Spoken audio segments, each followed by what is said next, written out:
ఆదిలాబాద్ జిల్లా రాజకీయాల్లో 3 దశాబ్దాల అనుభవం. టీడీపీ హయాంలో మంత్రిగా, ఆ తర్వాత ఎమ్మెల్యేగా, ఆపై బీఆర్ఎస్ హయాంలో ఎంపీగా పనిచేసినటువంటి గూడెం నగేష్ ప్రస్తుతం ఆదిలాబాద్ నుండి బీజేపీ టికెట్ తీసుకొని ఇక్కడ బరిలో ఉండబోతున్నారు.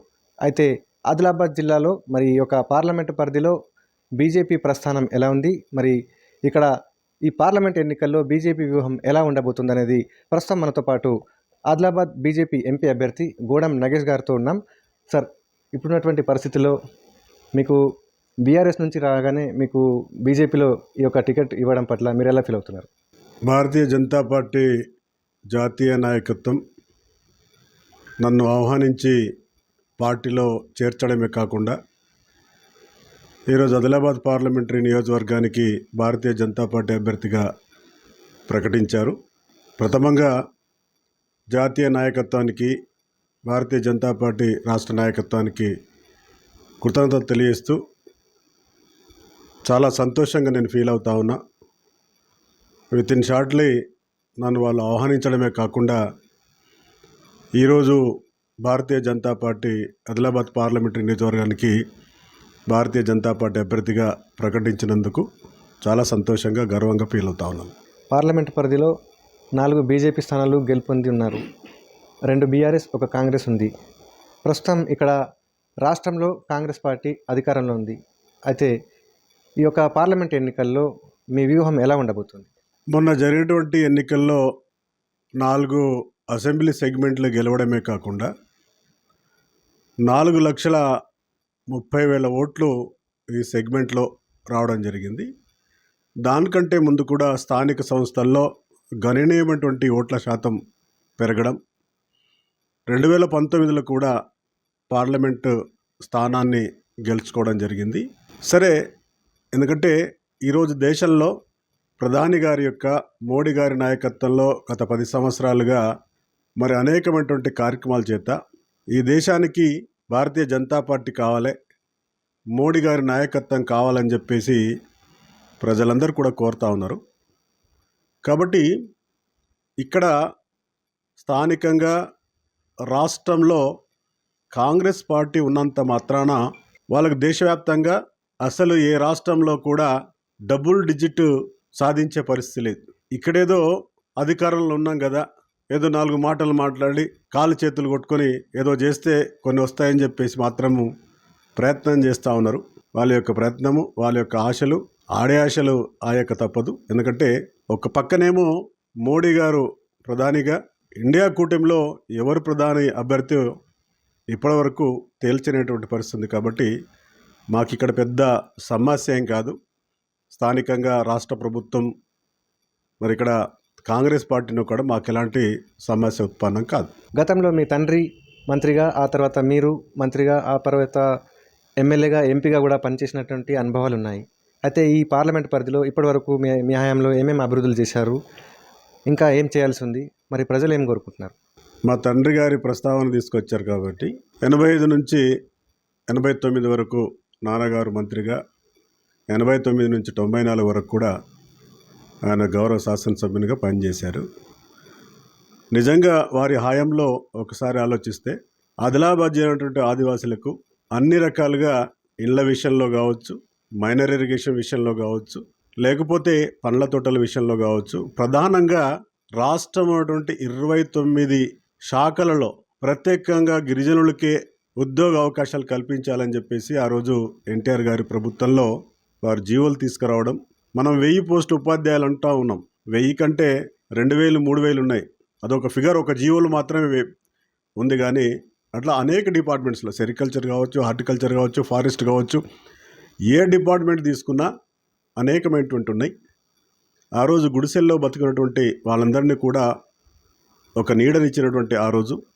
దాంతోపాటుగా నేను కంటిన్యూ అయిన తర్వాత ఆ రోజు ఇచ్చినటువంటి కొన్ని జీవోస్ కొట్టుకుపోవడం వల్ల నేను వచ్చిన తర్వాత జీవో 3 ఏదైతే ఈరోజు మాట్లాడుతూ ఉన్నారో, ఈరోజు జీవో 3 తీసుకురావడానికి నేనే ఆద్యుణ్ణి. నేను ఆ రోజు రాష్ట్రంలో మంత్రిగా ఉండడం, మరి టీఏసీలో రెజల్యూషన్ చేసుకొని, ఎందుకంటే 100% రిజర్వేషన్ అనేది షెడ్యూల్ ప్రాంతంలో 5th షెడ్యూల్లో ఉండాలి అని చెప్పేసి ఫిఫ్త్ షెడ్యూల్ ఉన్నటువంటి గవర్నర్కు ఉన్నటువంటి ఆదేశాలతోటి అధికారాలతోటి ఆ జీవోను తీసుకురావడం జరిగింది. సరే కాలక్రమేణా మరి కొందరు కోర్టుకు వెళ్ళడం జరిగింది. అది సుప్రీంకోర్టు స్టకప్ చేసింది. కానీ అంటే జియో 3 వల్ల గిరిజన ప్రాంతం ఉన్నటువంటి ముఖ్యంగా ఆదిలాబాద్ ఉన్నటువంటి ఏజెన్సీ ప్రాంతం ఉన్నటువంటి ఆదివాసీ కావచ్చు, గిరిజనులు కావచ్చు, అన్ఎంప్లాయ్మెంట్ సమస్య చాలా తీరిపోయింది. వాళ్ళకు ఉద్యోగ రక్షణ కూడా కలిగింది. అది నా హయాంలో చేసింది.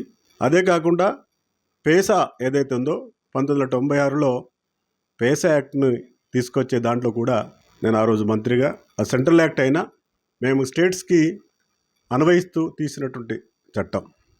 దాంతోపాటుగా కమ్యూనికేషన్ అంటే రోడ్డు వ్యవస్థ చాలా లేనటువంటి పరిస్థితులు ఉండేవి. అదే మాదిరిగా ఎడ్యుకేషన్, ఆ రోజు నేను ఇప్పుడు ఒక మండల్ హెడ్ క్వార్టర్స్ వరకు ఆ రోజు హై స్కూల్స్ ఉండేవి. జూనియర్ కాలేజ్ అయితే నా సెగ్మెంట్లో ఒకే ఒక జూనియర్ కాలేజ్ బోతులో అన్ని మండలాలకి జూనియర్ కళాశాలలు ఏర్పాటు చేసుకోవడం, ఆదర్శ పాఠశాలలు ఏర్పాటు చేసుకోవడం, ఓవర్ హెడ్ ట్యాంక్స్ వల్ల ఆ రోజు వరల్డ్ బ్యాంక్ నుంచి అన్ని గ్రామాలకు ఓవర్ ట్యాంక్స్ నిర్మాణం చేసుకొని మంచినీళ్ళు ఇచ్చే కార్యక్రమాలు, ఇల్లుని ఇచ్చే కార్యక్రమాలు, అంటే రోడ్ల వ్యవస్థ కావచ్చు. ఎలక్ట్రిసిటీ 98లో 2 మండలాలు అయితే పూర్తిగా నా సెగ్మెంట్లో పూర్తిగా 100% ఎలక్ట్రిసిటీ చేయాలని చెప్పేసి ఆ రోజు చేసుకోవడం జరిగింది. అంటే ఉద్యోగాలలో కూడా ఉద్యోగ నియామకాలు ప్రత్యేక డిఎస్సీలు నిర్వహించాం. ఐటీడీఏ పరిధిలో ప్రత్యేకమైన డిఎస్సీలు నిర్వహించి ఉద్యోగ అవకాశాలు ఆ రోజు నేను మంత్రిగా ఉన్నప్పుడు చేయడం జరిగింది. అదే మాదిరిగా ఇందాక చెప్పినట్టుగా రోడ్డు వ్యవస్థ కావచ్చు, అదే మాదిరి ఇరిగేషన్స్ ప్రాజెక్ట్స్ విషయంలో కావచ్చు అనేకమైనటువంటి కార్యక్రమాలు చేయడం జరిగింది. పార్లమెంట్ సభ్యునిగా అయిన తర్వాత నేషనల్ హైవేస్ దాదాపుగా 250 కిలోమీటర్ల నేషనల్ హైవేస్ని కన్వర్షన్ చేసుకున్నాం. ఆర్ఎండ్బిలో ఉన్నటువంటి రోడ్స్ని కన్వర్షన్ చేసుకున్నాం.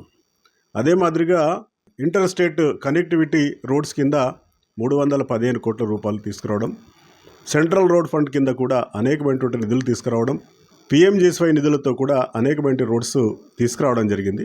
కనెక్షన్స్ ఏవైతే ఉన్నాయో పాస్పోర్ట్ ఆదిలాబాద్ కేంద్రంలో పాస్పోర్టు కార్యాలయాన్ని ఏర్పాటు చేసుకోవడం, అనేకమైనటువంటి ఎలక్ట్రిసిటీ మన ముత్తికేడు నుంచి ఆదిలాబాద్కు లైన్లు ఉన్నటువంటి దాన్ని కూడా ఎలక్ట్రిసిటీ తీసుకోవడం, పిట్ లైన్ కూడా ఆ రోజు చేయించుకోవడం జరిగింది.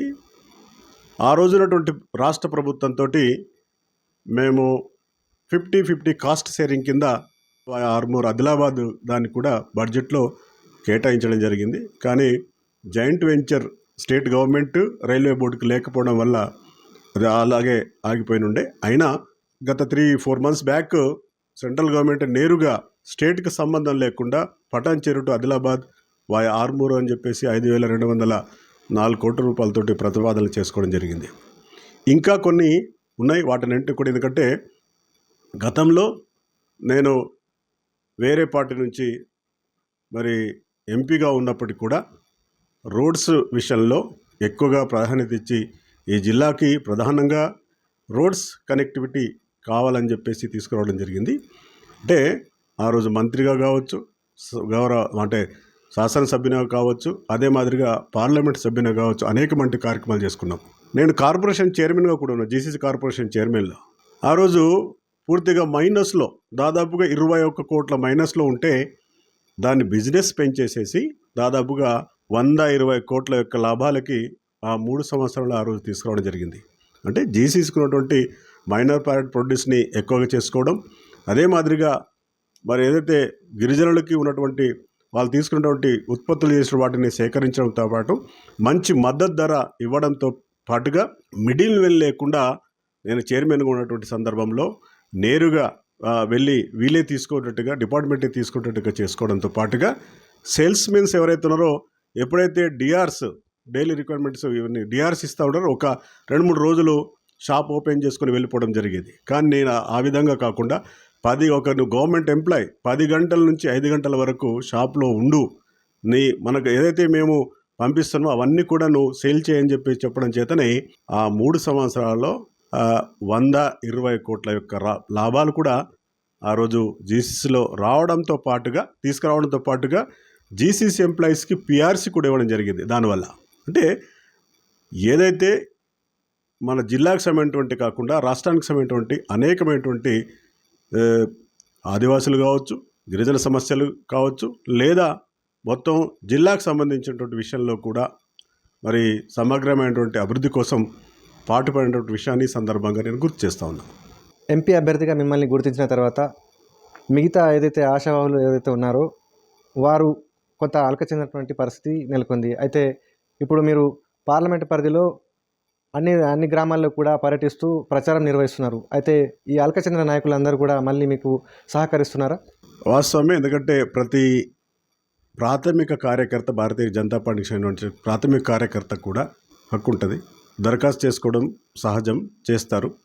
సరే, భారతీయ జనతా పార్టీ ఆదినాయకత్వం, జాతీయ నాయకత్వం, ప్రధాని గారు నడ్డా గారు, అదే మాదిరిగా అమిత్ షా గారు, రాష్ట్రంలో మరి అధ్యక్షులు కిషన్ రెడ్డి గారు, రాష్ట్ర నాయకత్వం అంతా కూడా మరి వారికి, ఎందుకంటే పెద్ద ప్రజాస్వామ్యం వ్యవస్థలో అతిపెద్ద రాజకీయ పార్టీ, అన్ని హంగులుగా అన్ని విషయాలుగా వాళ్ళు సమాచారాలు సేకరించిన తర్వాత బహుశా నాకు కేటాయించారని చెప్పేసి నేను భావిస్తూ ఉన్నా. అలకబూరినటువంటిది ఎందుకంటే సహజం, కొంత ఆశించిన వాళ్ళు కొద్ది బాధ అనేది, అలక అనేది ఉంటుంది. కానీ అందరితో మాట్లాడుకోవడం జరిగింది. ఇప్పటికే చాలామందితో మాట్లాడి వాళ్ళందరితో సమన్వయంతో అందరం కూడా కలిసికట్టుగా మేము ముందుకెళ్తా ఉన్నాం. ఎందుకంటే అందరూ కూడా ఏ ఒక్కరూ వారికి ఇది లేకుండా అందరితో మేము కలిసి పనిచేసి ఒకే ఒక్క ఆశయం అందరిది, భారతీయ జనతా పార్టీని, మోడీ గారి నాయకత్వాన్ని అబ్కి బార్ 400 పార్ నినాదంతో ఆదిలాబాద్ పార్లమెంటరీ నియోజకవర్గాన్ని ఆ 400లో మనది కూడా ఒకటి ఉండాలని చెప్పేసి ప్రతి ఒక్క నాయకుడు ప్రతి కార్యకర్త ఆ విధంగానే కృషి చేస్తూ ఉన్నారు. పార్లమెంట్ పరిధిలో వివిధ గ్రామాల్లో పర్యటిస్తున్నారు. అయితే ఆదివాసుల నుండి కావచ్చు, గిరిజనేతరుల నుంచి కావచ్చు, ఎలాంటి రెస్పాండ్ వస్తుంది? వాళ్ళందరూ కోరుతా ఉన్నారు. ఎందుకంటే గల్లీ మే కోయి రేందో ఢిల్లీ మే మోడీ హోనా అని చెప్పేసి అందరూ అంటూ ఉన్నారు. కింద ఎవరున్నా, గల్లీలో ఎవరున్నా ఢిల్లీలో మాత్రం మోడీ ఉండాలా, భాజపా సర్కారు ఉండాలా.